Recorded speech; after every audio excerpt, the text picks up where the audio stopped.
మరి ఎవరు సమాచారం ఇచ్చిర్రో కాంగ్రెస్ వాళ్ళు ఎవరు లోపట ఉన్నారో ఈడీ దగ్గర కాదు, కానీ 3 ప్రశ్నలకు 3 సమాధానాలు చెప్పిర్రు. తెలియదు, ఏదో మంచి డైలాగ్ చెప్పారు కదా, తెలియదు, మర్చిపోయాను.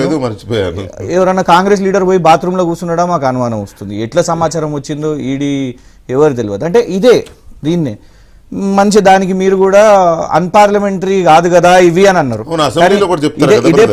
ఇదే ప్రశ్న నేను అడిగే ముందు మీరే అడుగుంటే మంచిగా ఉంటుండే. మీకు ఎట్లా వచ్చింది అయ్యా సమాచారం, ఎవరికి తెలియదు కదా, ఈడీ బయటకు వచ్చిందని మీరు అడుగుంటే ఇంకా బాగుంటుండే. నెంబర్ 1 గవర్నర్ సీరియస్ సబ్జెక్ట్లోనే నేను రాసుకున్న ప్రతి పాయింట్ని. గవర్నర్ గారు సలహా తీసుకొని ఇది చేసిండ్రు అనేసి.